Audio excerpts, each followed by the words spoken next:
a social justice movement of sorts.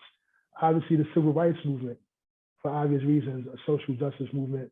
And today, when you talk about Black Lives Matter and so forth, of course, social justice movements. So when I started out this conversation with what I said, it's coming from that perspective. It's always interesting to know that for obvious reasons, the more some things change, the more unfortunately they remain the same. So we're going to talk about that a little bit this evening, and I hope that everybody on this call is a willing participant, because it's definitely not about my point of view.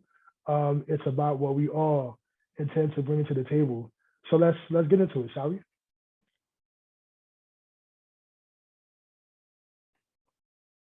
So obviously, I want to give an illustration of what we're going to be talking about this evening. So we extended greetings and introductions. I want to have a sense of who's here, and we're going to get into that momentarily. I have a couple questions that I hope all of you will be willing to participate. And if you don't, that's fine too.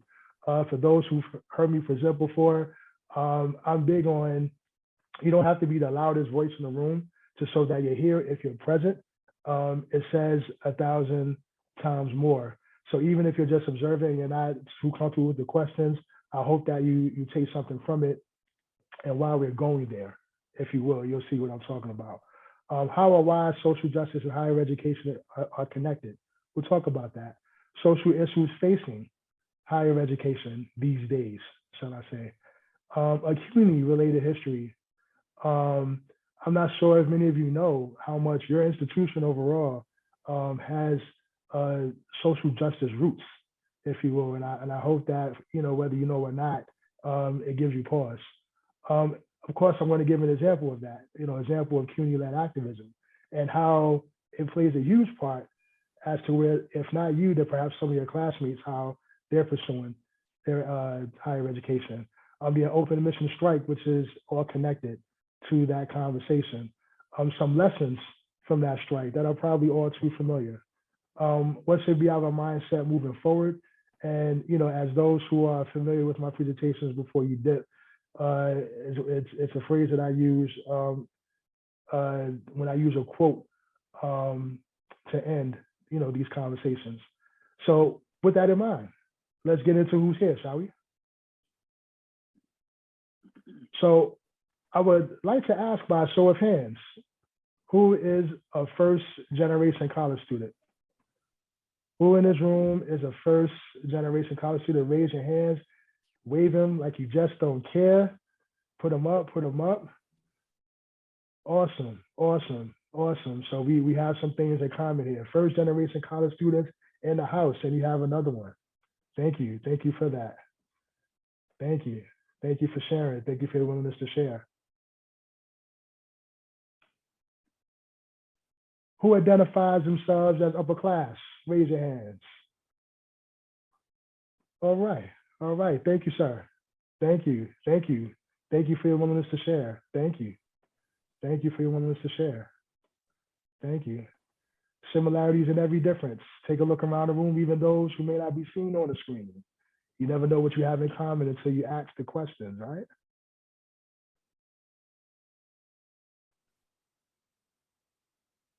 Do you share the same social, religious, or political points of view as your family? Raise your hands if you do. Raise your hands if you do. Raise your hands if you do. Okay.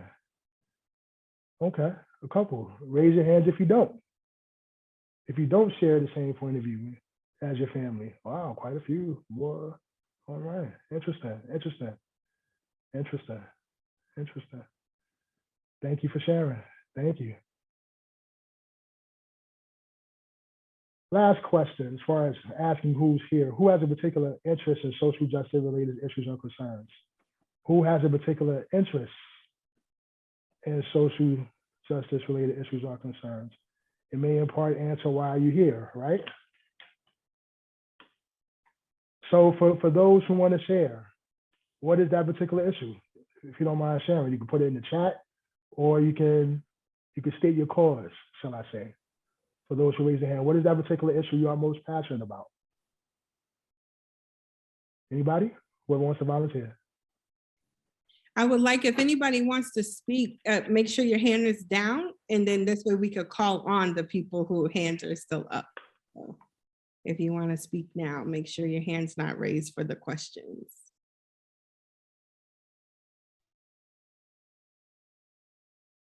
Nobody? Anybody in the chat? Anybody? Hey, Tracy, you can unmute now.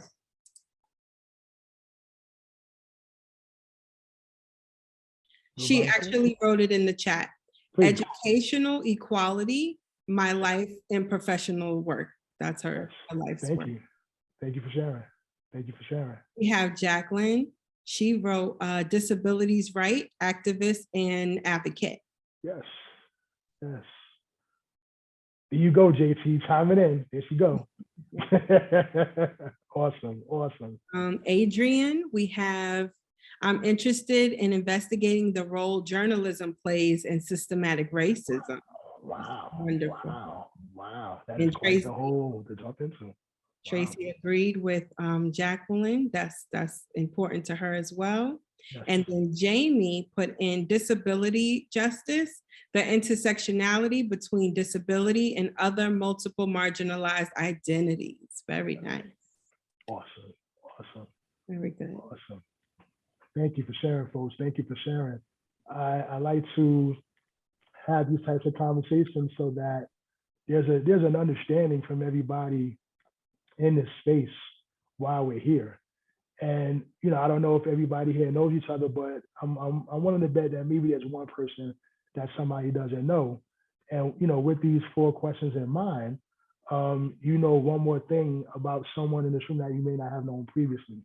So take this with you as we go on, as we go on this journey during this conversation, because it's why I tend to call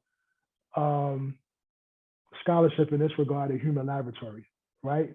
We're testing things, we're listening, we're shaking it, we want to have the best sense possible while we're here.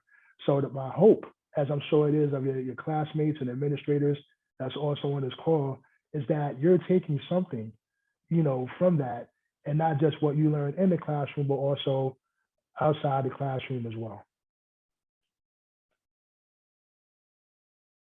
Social justice in higher education requires leaders to demonstrate the commitment to challenge the social, cultural, and economic inequalities imposed on students and employees. Yes, employees as well, originating from any uneven distribution of power, resources, and privilege. Again, social justice in higher education requires leaders to demonstrate the commitment to challenging social, cultural, and economic inequalities, right? So let's take, for example, our recent protests and this spark regarding DEI related conversations and staff members who are now across college campuses. There's a reason for that, right? Because structures such as this one have now been called to the table, if you will, to engage staff members and students about specific issues that have an impact as it pertains to, again, the uneven distribution of power, resources, and privilege on a societal level. Thought-provoking indeed.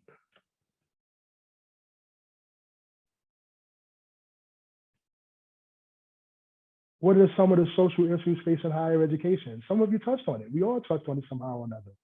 Issues regarding race and racism. Issues related to gender identity, including transgender and non-binary identities. Issues related to food insecurity. Issues related to illicit drug use. Yes, yes. Issues related to immigration. That sound familiar, Edwin? We just touched on that, right? Issues related to climate change. Issues related to firearms.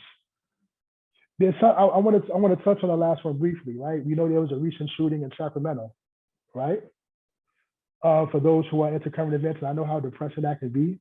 I really try to stay away from it, but I'm kind of nosy in a sense, because I was never one to want to walk outside and not know what's happening. And I know that can be draining to a large degree, but if you are who you say you are or who you aspire to be, it is important to be in a responsible no, as it pertains to this, right? I'm sure there's many of us in this space that aspire to be educators in our own way. So to have an understanding of how such issues impacts us directly and indirectly should always give us food for thought and want to hunger to learn, to have a particular desire, shall I say, to have an understanding as to the who, what, when, where, and why. Again, the epitome of scholarship.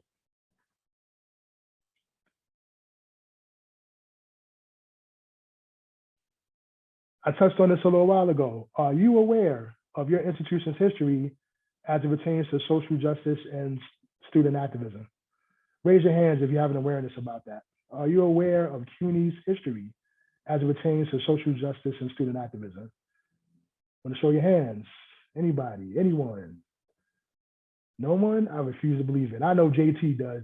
Where's Miss Tomlin at? I know she knows something. There's a few hands. There's a All few. right, there's a few hands. All right, awesome. All right, awesome. So perhaps when I'm about to talk about, some of you are familiar because like I mentioned before, right? This may impact you personally or somebody you know.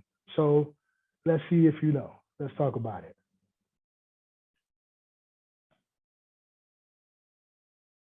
So from a historical perspective, all of us knows about the history of the City University of New York and its origins in the Free Academy founded in 1847.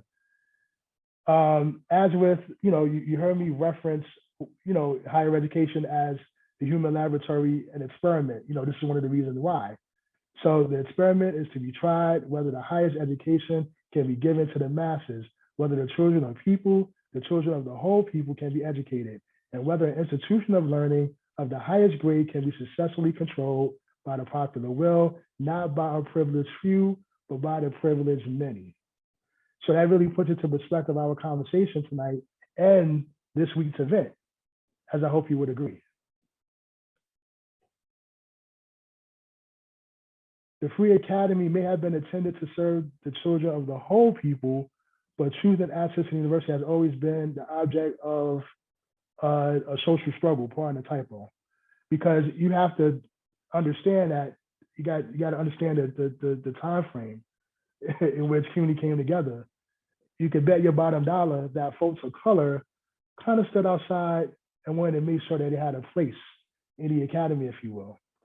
Standards for admissions to the university and mechanisms for limited access of different communities have changed over the years, of course, but because access to higher education has been a primary means of upward class mobility for poor working class New Yorkers, CUNY has always been a battleground, if you will, and CUNY students have frequently been the protagonists in intense fights over the future of their university.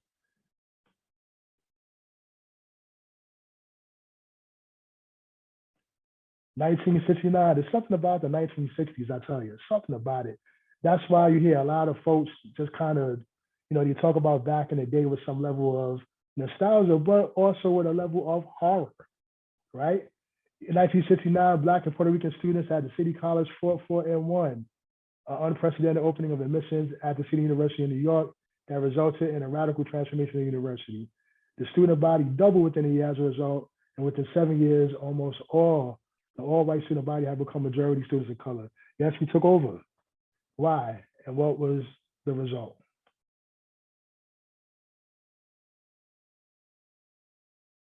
The open admission strike, right? We touched on that in the agenda. This was an event that radically transformed CUNY as we know it. There was no other protest before it as far as what the fight was for at the time.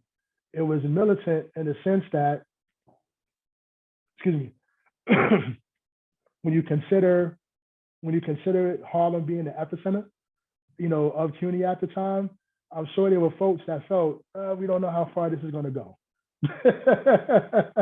You got to understand, this is basically off the heels of the Harlem Renaissance. So think of that era for those who are in the know regarding Black history and Latino history at that time. The Black Panthers, the Young Lords, the Garveyites, you name it, right? Christopher Grunderson authored The Struggle for CUNY, which was a history of the CUNY student movement from 1969 to 1999. So according to him, in order to appreciate its significance, it's necessary to understand the character of CUNY before open admissions. Before 1964, the university's faculty and student body was totally white. So obviously it was one perspective. In that year, based on editorials from the New York Amsterdam News, which is the Black newspaper in Harlem and beyond, just like the Chicago Defender is to those who live in Chicago, you get my drift, and pressure from Black state legislators, the College Discovery Program came about as a result, in which 250 Black students were admitted to community colleges. So by a show of hands, right, you know, where you directly or indirectly impacted. Is everybody here familiar with College Discovery? College Discovery. Everybody has an idea of College Discovery is? Anybody want to volunteer? Anybody who is familiar? We have a few hands. I believe you all could unmute if you want to jump in. Who'd like to volunteer? Maybe post in the chat. Who'd like to volunteer to share their knowledge about College Discovery and its impact on CUNY from your point of view? I can, this is Tracy. I just because this is the first year that SPS got a SEEK program, I can talk a little bit to College Discovery, which is the community college version of the SEEK program. And it aims to enroll non-traditional students, but provides them with, it's programmatic and not just financial support. So Michael, what I do know is that there's sort of enhanced advisement and counseling, and then some financial support for students, and they come through as cohorts so that the support that they get can be delivered through a cohort model. There may be, I'm more familiar with SEEK, but I do know the counterpart at our community colleges. Yes, thank you very much, Tracy. So from a student support standpoint, you have this program that was obviously formed to know we're going to get them here, we're going to find a way to keep them. And having support all the way around, as all of you know, is key. If you don't know where to go, should you need fill in the blank, how are you going to be retained? And this is one such way that question is being answered. I just want to also throw into that conversation to add that Jacqueline also posted that it helps you to get jobs for your financial well-being in college, kind of work-study programs, and also affords you those different kind of programs, like Tracy said, is programmatic, that it has these other offset programs that are happening at the same time as you get your education. So absolutely. Thank you. JT in the clutch again. Tracy put the actual SEEK College Discovery link in the chat, so we also have that information. So thank you, ladies, both. Thank you. Thank you very much. The more we know, the more we know. So to peruse the slide that's up in 1965 to what Tracy just shared with us, City College initiated SEEK, and you see what SEEK stands for. And at that time, with over 100 Black and Puerto Rican students, I can only imagine what that number is now. The SEEK program placed students who did not meet normal admission requirements in the university and gave them support in the form of remedial classes, tutoring, financial assistance, and so on. So again, bring us in, find ways to keep us when you know that we need that support. When there's an understanding of what the impact, shall I say, of institutionalized racism on our high schools and middle schools and so forth. So do you really think at that time that young people of color who wanted to seek a higher education, you didn't think they needed support? You bet your bottom dollar they did. And thankfully, CUNY stepped up in this regard. Some lessons from the open admission strike. I'm going to peruse this a little bit because this was also based on that article. But obviously, you know, getting students of color in these institutions, it doesn't automatically give license to have an understanding of what it is we're going through and what the support services, what the support services that we may need. One of the major lessons to be drawn from this experience is that the power of mass direct actions to get results. But you can get results, but the question obviously then becomes, what next, right? Again, you could get us here, but what you're going to do to retain us, right? So when you're registering student voters and so forth, or having hunger strikes, or you're planning pipe bombs, right, to get your point across, you know, extreme measures.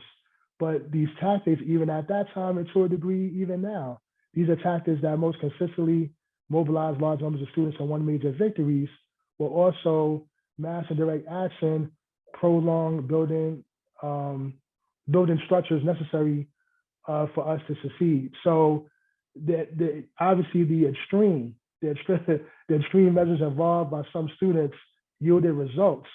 But as I'm sure that we will all agree, there's one thing to, you know, I stress the importance of inclusivity in this regard, but what next?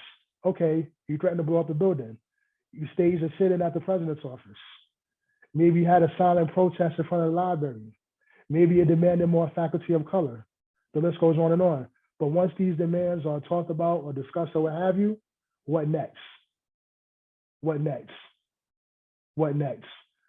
So trust and believe, although college discovery and SEEK came about, right, it was with the understanding that it was the result of some level of backlash regarding the open admissions policy. So not for nothing, students at the time and those protests basically said, oh, is this how you want to handle it? This is how far we're willing to go. And again, it could be a gift and a curse. So with that in mind, having an understanding of what your institution's history is as it pertains to social justice movements, what should be our mindset moving forward, right? Let's see if we all agree with that. So be curious to know what you may post in the chat, or if somebody wants to be free to speak. Understanding that a common mindset is to view social justice as a need for society to treat individuals fairly and equitably. So who agrees or disagrees with that? Feel free to post your views in the chat. Social justice is a need for society to treat individuals fairly and equitably.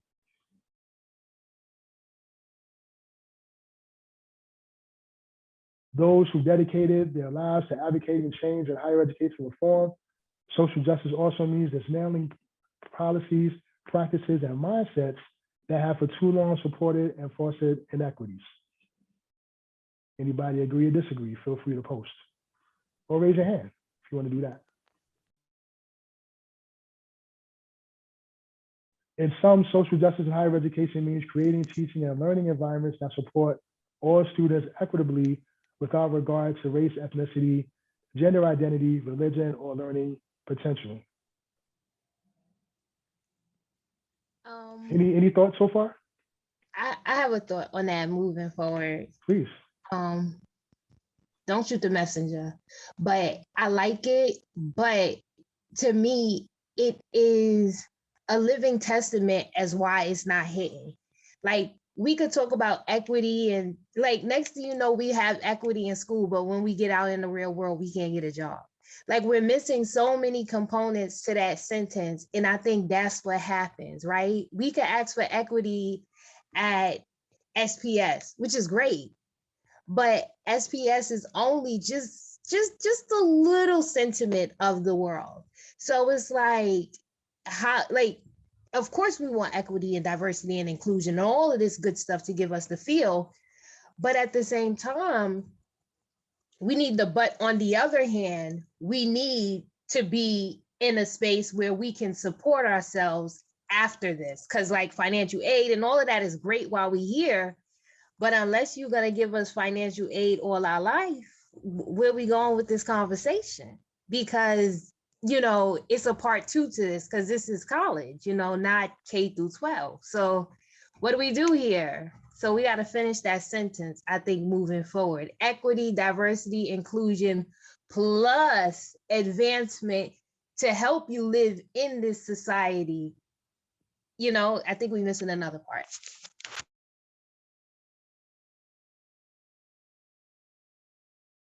Oh, Mr. Michael, you're muted. My apologies. I want to give the space for the voice to be heard. No, I absolutely agree. Whether you want to answer or somebody else, I'm curious about your perspective. So what does advancement look like to you? Or anybody that wants to share, what does advancement look like?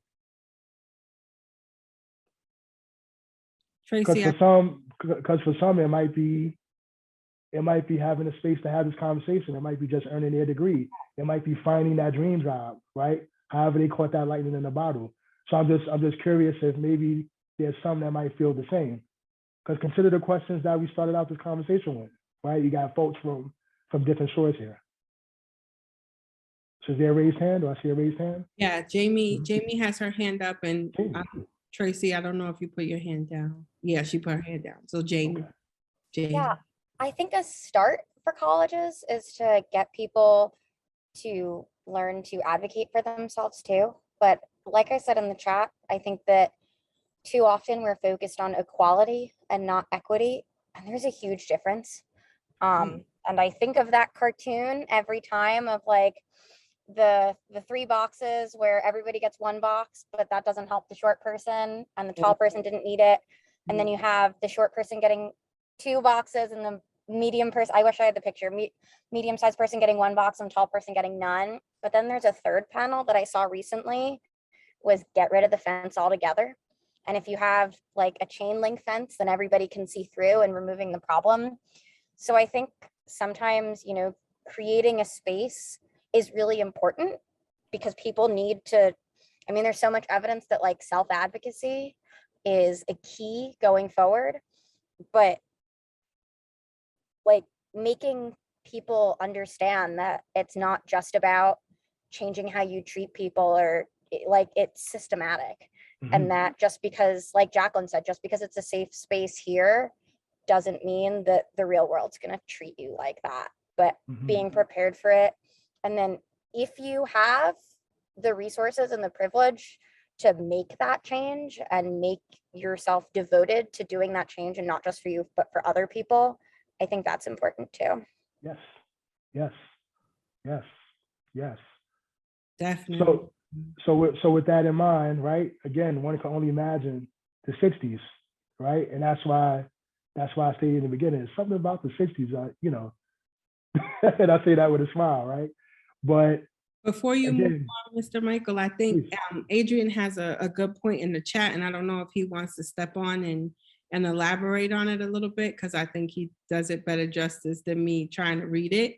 But it's a definite response to what Jamie is saying about the whole system as a whole. So do you want to speak on it? Yes, I can speak. Basically, I'm just wondering how do we get there? How do we get society? The question, the statement is saying the need for society to treat individuals fairly and equitably. And I'm wondering, society consists of numerous, countless views and viewpoints and opinions and ideas. So how do we get, and then the people in society go on to become legislators and make these laws, you know, and we have, you know, a Senate right now, U.S. Senate that can't, you know, that have decided, you know, one side has decided that it doesn't matter what the other side proposes, almost. They're not wearing the same jackets we're wearing, so we're not going to agree, regardless of how good or how much we actually do agree. How do you get society to agree on what social justice looks like? Quite the question, my friend. Quite the question. Jacqueline? Yep. Oh, go ahead, Mr. Michael. Please. I Okay, want to, Jack. it's student voices. You have a rebuttal JP? there? Go ahead. I think from like what I'm learning, like speaking from a CUNY perspective, the first thing we got to do is eliminate these barriers. How many of us thought for a second, like, I can't go to NYU hypothetically, because I don't have 20,000, but I do got 5,000. So I'll just go to that one over there. Like, how about we start with, you know, the simple things. College costs a lot of money. For us who made it past the process of knowing like financial aid is out there, you know, woohoo to us. Shout out to us for knowing that much. There are so many people, because we got to think back on our history, that if you say, did you go to school? It's too expensive, right? Like, knowing about these programs is a privilege. You know, I found out about Seek, you know, being poor. Like, you want more money? Sure, here's another program. And that's what I learned about college discovery. But I'm saying this to say, like, when we think of Harvard and Yale, how many of us, before we could even fill out an application, the first thing we say is, they don't want me, I don't even have the money. Imagine if we were able to break some of those chains at the beginning. Imagine if before we even said, I don't have the money, we put our name on the application. And then after that, we put another line on there and another line. Like, when we start thinking about why we have all of these specific leaders, you know, we have the boys club at Harvard, the boys club at Yale. We have these spaces because they have access. Mm-hmm. When we start getting to the bottom of things and we start looking at our chains and we start, you know, stop thinking about all of the no's in these barriers, maybe, just maybe, there will be one more person at that door. Because we have to be honest, you know, when you come from a marginalized space, you hear no more than yes. Mm-hmm. And for so many families, college wasn't an option because we didn't have any money. And that's real. And to me, I think at this stage that we're living in, we gotta kind of be more realistic about it. We're paying all of this money to go into schools, and it turns into these spaces where we feel safe here, but it turns into like a boys club thing again, you know? And we start having these wars of, I can't tell you the amount of times I hear people saying, yeah, because you went to a community college. A school is a school. You know, one is no less than the other, but because we have these mentalities, you know, yours was cheaper, it must be a cheaper education. I think when we start really breaking things down from the jump and tracing back where those no's and I don't belongs came from, we can get to a better space. Because I think at this point where we at right now, it's so many barriers that, you know, if you don't know about financial aid, you're thinking, where am I going to come up with $20,000 to give these people? And we have to be honest about our struggles. And I just think starting with eliminating barriers like financial constraints like this, because it keeps a lot of people out. Yes. Yes. Everybody has so much amazing things to say. So for the sake of time, Mr. Michael, we'll move on to the next topic, but the chat is going. So put it in the chat. I love it. Keep it coming. Keep it coming. Keep it coming. Because this is what it's about. Thank you. This is what it's about. This is absolutely what it's about.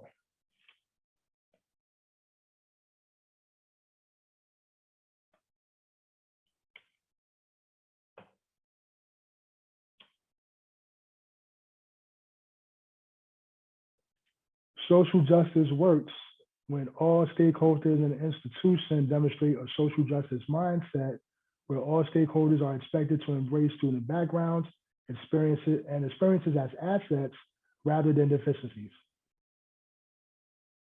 Agree or disagree with that statement? Feel free to post. Show your hands.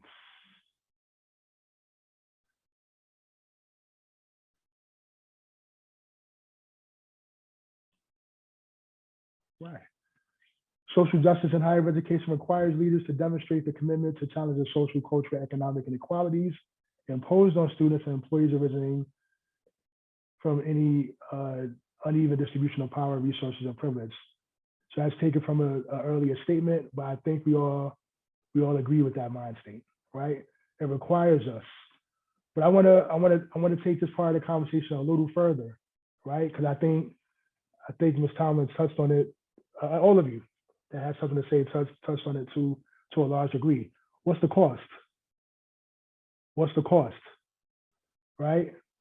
What is the price, if you will, you're willing to pay? And I'm not putting it out there to to somehow, you know, get folks to kick in doors and, you know,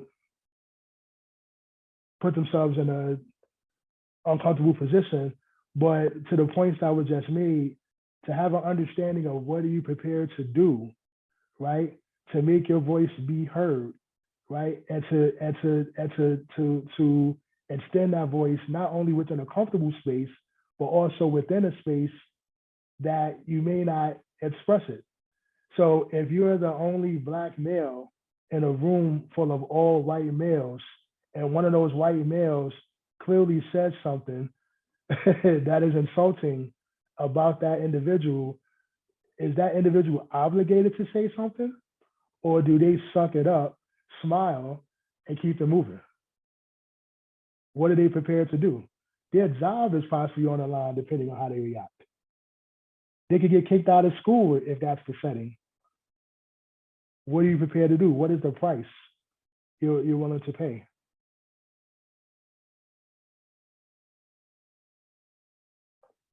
Something to think about. The school that I started at, as you wanted me to imagine, upstate New York, Finger Lakes region, not far from Syracuse and Rochester, close to the Ithaca, New York.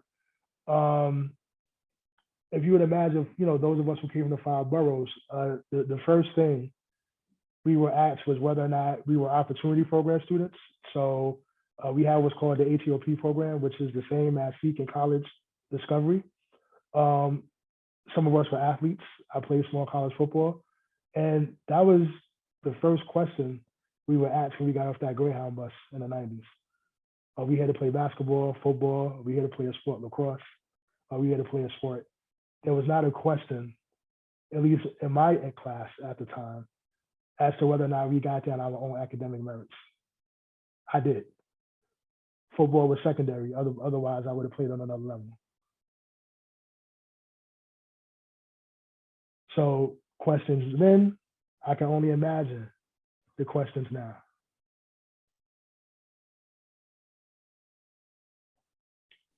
I think that's also the stigma in our people and other BIPOC people and people just in a situation of, like, say, financial need, and their want to be a part of a program like SEEK or Discovery is that they don't want people to say, oh, so they paid for you to go to school.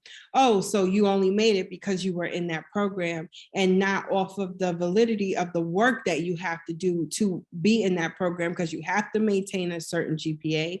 You have to pass all of your tests and your entrance exams and things of that nature. You have to go see your mentor and be an active participant in the program, or you can't be in the program. So it's also, and 9 times out of 10, they're not even hearing it from people who don't look like them. They're hearing it from people who look exactly like them, as if it's something to hold them down or weigh them down, or, you know, that shouldn't have been. So it's also on us to end the stigma amongst ourselves on a level of saying that it's impossible, or we can't, or don't go get that free assistance, or don't get that leg up, because then people are always going to say that you had a leg, you know, like, it's like, you know, we have this feeling as a people of feeling bad because we need the help, but knowing we need the help and not taking the help. So it's a revolving circle of so many different things. And I think a major part of social justice is not only what we do outside, but what we do internally to fix the root problem psychologically within ourselves, right? Within our communities, that we can't rely on our neighbor, but other groups of people, their whole family takes care of the whole family and the village. You understand? So it's like we just everything is messed up.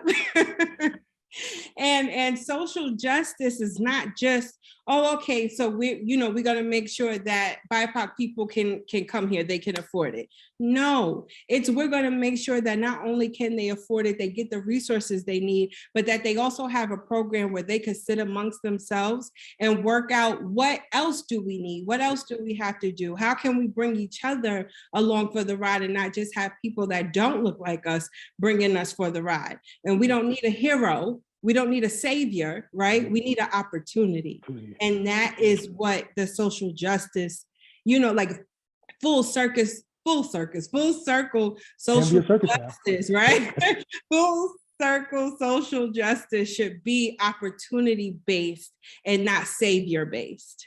And that is, that's what the problem is too. Mm-hmm. Absolutely. Thank you. Thank you. Thank you. Ms. Tomlin? I was gonna say, recently I was listening to Angela Davis, and Angela Davis said the Black Panther Party movement would have lasted longer if they would have integrated self-care. And the question you asked, if you would have asked me this before I'm on my journey, when you said, if somebody says something, would you risk it all? Now, in an unhealed mind, absolutely, because guess what? I don't know who I am. Now, in a healed mind, right? And this is something that we, in our communities, we're gonna work on this. And I say we, because we here for it. Mm-hmm. When we have our children and family members in college, right? We can't have them going to college depending on that college for that validation. Because when you go in those spaces, you don't know, those people don't know you and you don't know them. We are your village. Because when you get into those spaces, it's not going to be easy. They're not going to know you. They're going to call you those words and they're going to say those things to you. But that's when we come together and we build you up. So when you sit in those spaces and they say those things to you, it's like water on the duck's back. Does it hurt? Absolutely. When you with us, you can cry, let it go, feel those feels. But in those spaces, unfortunately, the world is not ready for you. The world is not ready for those emotions. And in those spaces, sometimes, like you said, the moment you want to stall off, they're not ready for that energy. You bring that energy here. We don't mind you being ugly in our space. And we, as a collective, are going to work on that. And that's how we build our village. When we send our kids to college, we're going to stop sending them. We coming too. You going? Oh, no problem. We there too. Because we know what it's like to be alone. And that's where we have to check ourselves too. When we say, I remember when, I went in that building and I didn't have nobody. I'm going to make sure that when you go in that building, you have somebody. Because it's ugly. And the world doesn't deserve to see you like that. We could. Think about like the judge. Look at what she went through. Yes. Her husband probably saw her ugly. Her children saw it and it was okay. We didn't have to see it. We know what it's like inside. So I say that to say, we need to be that for our children. Stop sending people to these colleges when they don't know who they are, because that's what happens. We all been there. So if you would have asked me before my healing self, I would have been like, yeah, you might risk it all. But in that healing space, you can risk it all with us. Come here with that energy. You can cry, curse, hurt, do it here. So by the time you finish here, you go out there, you all right. Because that's the goal. The goal is validation, is not validation from them, it's from us. And that has to be taught. So JT on the money. Someone asked, I asked someone about, where and how to find that space. And Ms. Tomlin just hit it right out the park. Absolutely. Don't be afraid, to find that space. Grab that hand that is reaching out to you, right? Because something brought you that far, right? Something brought you that far, you know. So not to get overly spiritual, but I think we're all of the same mind here, right? You know, it's all right to, even if it's to the door of that classroom. If that's the space, that's the space. If Adrian is reaching out his hand to me, he see I'm struggling, I want to grab it, right? So, you know, whatever that means to you, absolutely. Thank you for sharing. To fulfill the equalizer promise, institutions must view their institution's future in a whole new way, right? So regardless of what that moment is, right? Whatever that pressing issue is at the moment, trust and believe that institutions are scrambling to figure out how can we be down, to use the phrase, right? How can we be a better support to our students? And I would put out there, not because I'm the program coordinator, but the formation of BMI, period, across the institutional landscape is one of many examples of that as far as CUNY is concerned. As demands to address social justice inequities are increasingly likely to become part of the new normal, unfortunately, institutions must become more intentional with their approaches to address social justice issues within the academy. Today's environment requires universities not only to be able to sustain solid justice-minded cultures, but also stay a step ahead of the major issues in uncharted waters. If the classroom is truly the human laboratory that we are suggesting that it is, then we as students should push the narrative, no matter where we're from, if we truly believe what is in our hearts and in our minds. I'm sure a professor, almost regardless of the class, depending on the conversation, will not mind you challenging them righteously based on something that they researched. Where I've started and where I ended, many of the professors I took had no problem with us challenging them in that regard. In fact, I could probably name 5 instances in which it made them go back to research that much more that topic of the day. And part of the push that they had for us, and I'm sure many of you experienced this as well, what was really cool about it is that if there was a particular conversation on Monday, the challenge to us was how we're going to keep that conversation going on Tuesday. And what was awesome about the professors that I took, and I'm sure ones that many of you have, the desire to push that narrative and not leave you alone, you know, in that space, if you're uncomfortable for that moment, was always present. You know, they were always mindful of how unsettling a conversation might be. As I've shared with you previously, I'm from the Million Man March era. So many of our conversations were around that at the time, because those of us who wanted to go, it was a big to-do where I was at the time. And many of my classmates felt that my classmates and I who wanted to go thought that we were subscribing to hate speech. And for us, we were like, nah, we just wanted to be around our own. To the point that Ms. Talman just made, to the point that Ms. Allen just made, to the points that you guys posted in the chat, we just wanted to be around our own. So for me, there was, you know, I wanted, if that was our civil rights movement at the time, we wanted to be there. So to stand next to athletes, gang members, scholars, street politicians, religious leaders, all in one space under the same banner, if you will, of atonement, which is universal. Oh my gosh. So I would submit humbly that the classroom as a laboratory is the same type of stage on a smaller scale. Think about it from that standpoint.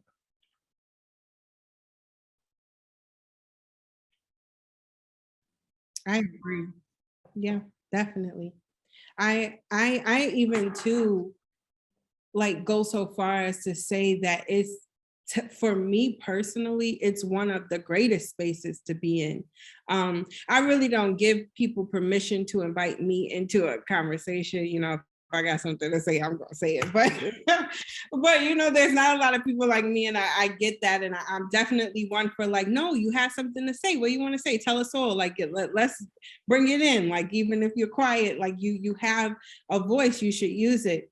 But personally, I'm like one of my only friends in like my hometown friends. I have college friends and everybody else, but in my hometown friends, I'm one of the only maybe 2 or 3 of us that did go to school, and then not only go to school, but go away. And then I came home and came like, so, you know, just the level of conversation I want to have with them, I can't, because they're not always there with me academically, right?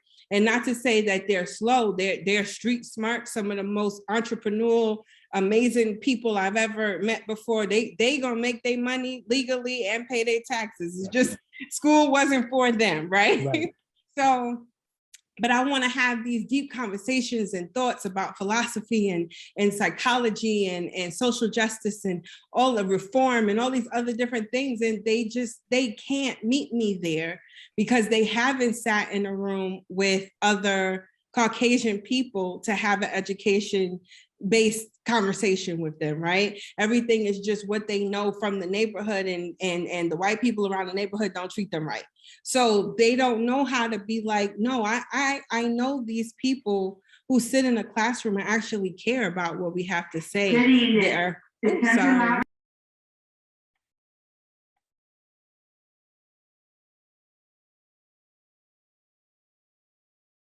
What happened?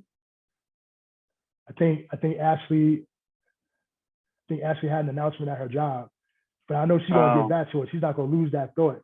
So we're gonna ask Ms. Tomlin to say a few words. We're gonna come back to Ms. Allen when that announcement is over. Ms. Tomlin. Oh, I would say to Ashley, like, find your tribe and continue to show up for yourself in these spaces. Whatever your passion is, your dream or your dream, track it down the way Roger Rabbit chased down, not Roger Rabbit, Elmer Fudd chased down Bugs Bunny. Find it. You know, there's always somebody, you know, willing to talk about it.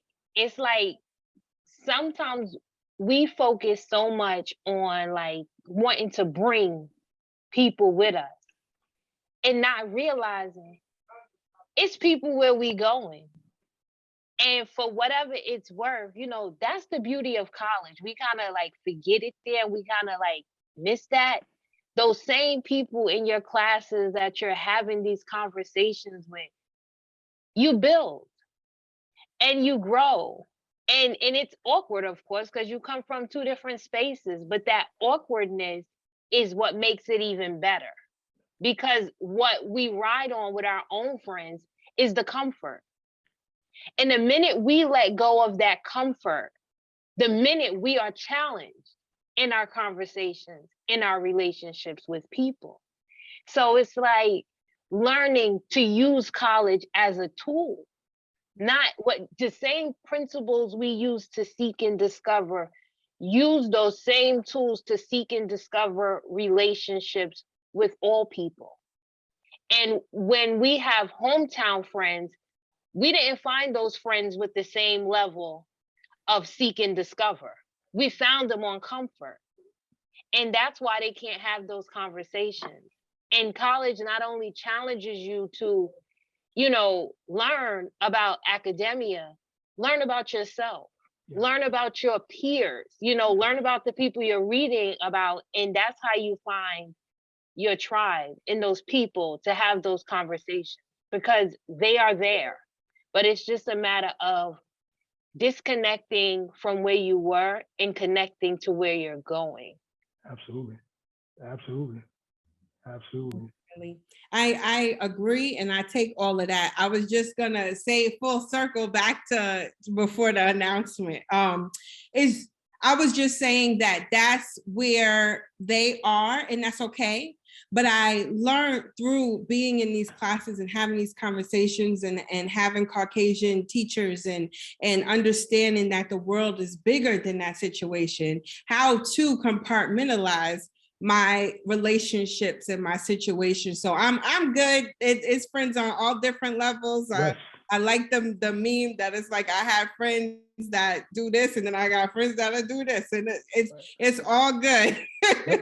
Yep. And I have friends, something like that, you know, friends from the hood and friends with degrees and all this other kind of things. But either way, I was just saying full circle is that, you know, even if you can't always take the people with you when you go, because that was a big part of what we was talking about. It's like, we don't want our people to go to college alone. We don't want everybody to feel like they're in this space by themselves and they don't know who they are. But you also get to learn about who that person is and maybe go back and show them the other side. And then you bring those people back with you as well, if they're willing to take the trip, because all of us aren't afforded the opportunity. So that was just my 2 cents on that. But thank you all. Absolutely. Thank you. In the interest of time, I know that we are over slightly, Ryan, but we're gonna move the train. Just bear with me, and we'll get to before you dip as far as the last slide is concerned, because I think that last slide will put a lot of what we talked about in the context. So regarding our mindset moving forward, to paraphrase, understanding that many institutions have created equity or social justice statements, but some are sluggish about changing policies and practices that identify a set of targets and objectives for social justice outcomes. Again, I would submit to you all that this program, this conversation, what we've had for you this week, the formation of this program is SPS's commitment to that. So with that in mind, before you dip, or shall I say in closing, I used to work for Fordham University some time back, and I may have shared this previously with another group, but I think, again, it bears repeating. Father Joe McShane, who is retiring at the end of this school year for Fordham University, is probably one of the greatest leaders I've been around. And I say that because if he had a particular conversation with you, he remembered it. If he saw you on a pair of crutches and he saw you a month later, he asked how you were doing. That's leadership, in my opinion, especially within when you consider an institution like Fordham University, where it is in the South Bronx, not far from where I grew up. But to understand that we want nothing less than you to leave you bothered for the rest of your lives, bothered by the realization that you don't know everything and that there are discoveries and adventures waiting for you just over the horizon, and by the realization that there is injustice in the world, injustice that cries out for a caring response. And yet, one's education is timeless and fundamentally about character development, supporting, challenging, and empowering students to become global citizens whose lives are marked by confidence, conscience, compassion, and commitment to the cause of the human family. It may appear wishy-washy, but I'm a firm believer it's not where you're from, it's where you're at. Pause and consider on that statement when you think about what we talked about this evening. So I thought it was best to have this conversation, to have an understanding of, who your peers are as far as those questions were concerned, having a sense of history as far as your institution is concerned, as it has to do with social justice, and what mandates, and it's okay to have mandates, if you will, that we should impose on our institutions to make sure that in the spirit of social justice, whatever it is that they're trying to leave you educated with and armed with as far as the education is concerned, to spread however you want to spread it. Had a very engaging conversation with Ashley this evening about where she wants to take an education. BSU's conversation the other night hit on it. The Latin Student Organization hit on it. Every conversation we had, again, this office highlights that. I'm not just saying that because I work here. If you really know me, you know I would have this conversation nonetheless. So I appreciate everybody's time tonight. I hope that you took something from it. I hope that you met somebody you didn't know previously. I hope you found out something about somebody that you may not or may have known previously, right? You learned something new, because in my humble opinion, I hope you share it, that in part is social justice as well. Thank you for your time, your patience, and your love. I hope to see you soon. I look forward to meeting everybody when we open up, whatever that means. All right. So if If you found this informative, I ask for you to put a heart up, put your hand up, whatever it is you want to put in the chat. I hope that you took something from it. And again, when we meet in person, I hope that we can continue this conversation because I look forward to it, as I hope you do as well. Thank you all. Have a good night. Be safe out there. Have a good night, everyone.